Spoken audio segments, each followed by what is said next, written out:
Welcome, fanbots, to another edition of Comics, etc. But this time we're doing a especial. I'm Hawkguy. I'm Mr. Hueth. And this is the Secret Wars companion piece.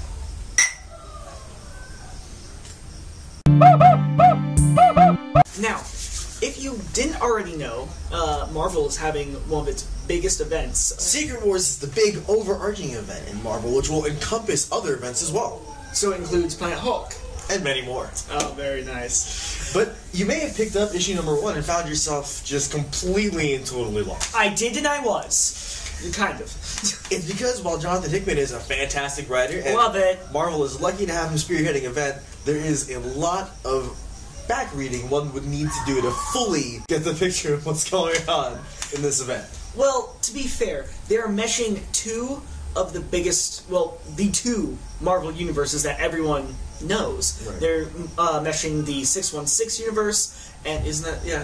Yeah, 616 being the main Marvel universe with all the characters we know and love. And the 1610 universe, which is the Ultimate Universe, and they're meshing into one. So if you're not really caught up on what's happening in the Ultimate Universe, but you are on the normal universe, then you're going to be lost, and you're going to see some characters you don't really know what's going on, or vice versa. Or if you haven't read any of Hickman's run on the Avengers, that probably that too. But that's why we're here. That is why we're here. So let us begin. Let's do this. Right off the bat, we're going to start off with the opening of the first issue of Secret Wars. Yes. Now, Guy, even though I love Doctor Strange, and love is a strong word, and then Doctor Doom is in it. Boy. I love Doctor Doom. Love him. Seeing all three of them standing in an empty abyss, I was very confused. Can you enlighten me on what was exactly going on? Without giving too much away, the first issue of Secret Wars picks up almost immediately after the end of New Avengers 43, which was written by Jonathan Hickman. Okay. Where, under certain circumstances, Doctor Doom and Doctor Strange have found themselves as the head of these multi-universal organization type things, and where they're working alongside with Molecule Man to combat a greater force that's attempting to destroy all of the universes, basically for kicks. And so when we jump in on them, we're seeing the end of a very long road of New Avengers, leading up to this confrontation with Doom, Strange, Man, and this other force. This is the same or a different arc that included the New Avengers, the Illuminati. This is the same arc. Okay. You see, Guy tried to introduce me to that one, and much like many comics I try and read, I couldn't find issue 2, so I just gave up on it.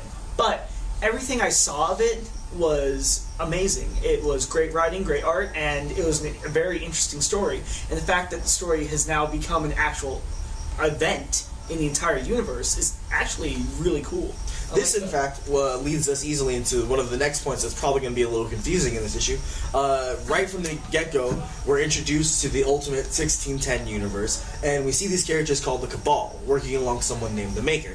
Now, the Maker is actually an Ultimate Universe character, Reed Richards, who is evil as opposed to the normal Reed Richards, who is morally ambiguous at best. Halfway through the Fantastic Four, the Ultimate Fantastic Four run, they really started pushing the fact that because Reed Richards was such a hyper-intellect and that his mind could be endless, that he was no longer a decent human because he saw himself kind of above humanity. Eventually, he does take on this persona of the Maker, and at one point, he actually encompasses Manhattan in a bubble, which is actually also brought up in Secret Wars. However, with the Cabal, we have a whole bunch of people that I'm not too familiar with, and another person that I super duper love, and everyone is really interested in now, again, Thanos. Thanos, yeah. Thanos. One of Hickman's big pushing points for his run of Avengers, New Avengers, culminating into this event, is making Thanos the big baddie again. The Infinity event, which happened, I believe, last year in Marvel, was sort of like a precursor event to this one, where the New Avengers, who are effectively just the Illuminati of the Marvel Universe, Doctor Strange, Reed Richards, Beast, Iron Man... Black Panther, and Namor. And then eventually they gain some other members as well, but I think those are the core ones. They're a group of intellectuals who represent the prominent interests on the planet Earth, and they handle all of the big things that they feel the other heroes aren't up to. The new Avengers and the regular Avengers have to tussle more or less with Thanos multiple times, but Thanos is a large impetus in certain big events that have happened in Marvel, such as the rise of the Inhumans.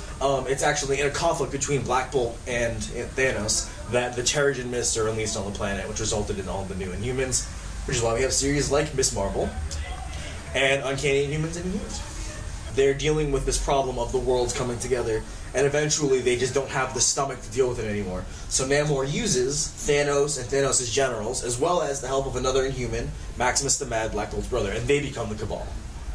And so if you haven't read that, you might be confused by the terminology of this group. That's who they are. After the introduction of the Cabal, we're brought back to Earth 616, which is the main universe, and we're shown these life rafts that Mr. Fantastic and his crew are working on. And this might actually be even a surprise to people who did read the Hickman run, because it's not mentioned anywhere in the actual Avengers, New Avengers series. That's because Marvel released on Free Comic Book Day Secret Wars number 0. And this issue 0 is told from the point of Valeria Richards, Reed Richards' daughter, where she explains that they've created these life rafts because they've essentially realized there's no way to stop the incursion. They just have to save whoever they can. So that's it's something you kind of accept reading it, but in case you were wondering where that concept comes up initially, it is in the first issue of Secret Wars. Right. Issue 0. Yeah. That's good, because I did not pick up that one, since I didn't realize it was Free Comic Book Day until the next day. And then lastly, just kind of a vague thing, if there are characters that you don't recognize in Secret Wars, but you are, say, familiar with Marvel, certain characters such as Manifold, perhaps, they hook up to a machine and they act like a lot is hanging on him, even though I don't know if it actually is. These are characters that were introduced during Hickman's run on the Avengers. It begins with Tony and Steve, Tony Stark and Steve Rogers, building a new Avengers. We are trying not to spoil as much as we can, because we would like you to explore these characters in these different events. We want you to, read up, see what it's like, and give us your opinions on it. As always, if you have any comments, let us know.